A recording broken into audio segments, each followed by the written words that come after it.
Have you ever been at a point in life where you expected something to happen or you expected something to happen a certain way? So even if you got that desired outcome in the end, it didn't happen exactly the way that you wanted it to happen, and it did something to you. It kind of sent you into a depression.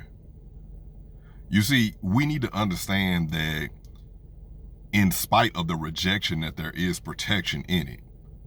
Protection comes in many different forms, and sometimes that comes from you not getting the thing that you thought that you wanted so much. Nah, you didn't get that relationship because it was already seen. Like, you didn't maybe see all this other stuff that was going on in this person's life, but they were a toxic person, they were a cheater, they were a liar, and they just had a whole bunch more of maturing to do before they even needed to be with a person like you. The friendship group, they rejected you. They don't invite you to anything and stuff like that because you're not meant to fit in with their friend group. You're meant to create your own tribe. Sometimes even with family, that job that didn't work out, who, you were really just looking at the money aspect of it. You were really just looking at the money aspect of it. You weren't really paying attention to the fact this job was going to have you traveling 80% of the time. It was going to be tremendous stress on you. It was going to be you having to put forth more effort and work harder than you have had to over the past few years in your current or previous positions.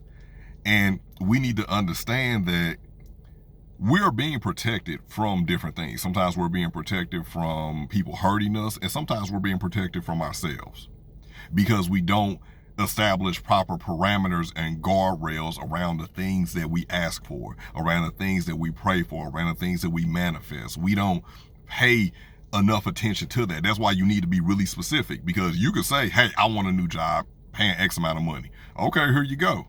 Now you miserable. All of your relationships are crumbling because you're never at home. You don't have any time to be with anybody or whatever. Your kids hate you.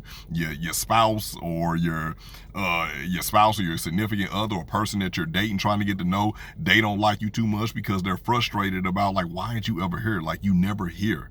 You never here for anything. And eventually that weighs on people.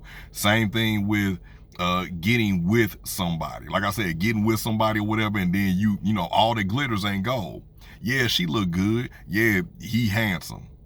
But have you peeled back the curtain and see what's all with them? Maybe see the reason why they're single, the real reason why they're single, and not the reason that they tell you. Because sometimes the reason why they tell you that they're single and the real reason why they're single do not match up. It just doesn't. So you're being protected even when it comes to like something that's like a minor inconvenience. Like, oh, I got up this morning and my tire was low, so I had to stop off and get air. We don't pay attention to the fact of, like, you avoided traffic jams, you probably avoided some accidents, or you just avoided some BS that was going on at work that you just weren't supposed to be a part of. Same thing with, people, like when we form like these different bonds over things or whatever, and you can't sit at the cool kids table or whatever, then you realize that the cool kids all grew up to be materialistic. They grew up to be a-holes. They grew up to be people who did not have the proper emotional well-being health checks that they needed over the course of their life. So the things that you were able to learn as a loner kid are now things that people who were at the cool kids table, they had to learn. They're learning now as an adult in their late 30s or 40s or whatever. So just be aware of that. There is protection in the rejection. Like, you weren't just rejected just because, ulterior motives. Granted, the people may have rejected you for ulterior motives, but you sidestepped a whole bunch of BS. And I need for you to always make sure that you remember that. Ladies and gentlemen, this has been another video courtesy of Life of Logan TV. Thank you all so much for tuning in. I appreciate it. And as always, if you would like to help this channel thrive, you make sure you like, comment, share, and subscribe. 4 pillars of Logan, baby. So thank you all so much for tuning in. Feel free to comment down below, and I'll talk to you soon. As always, good morning, good afternoon, good evening, and good night.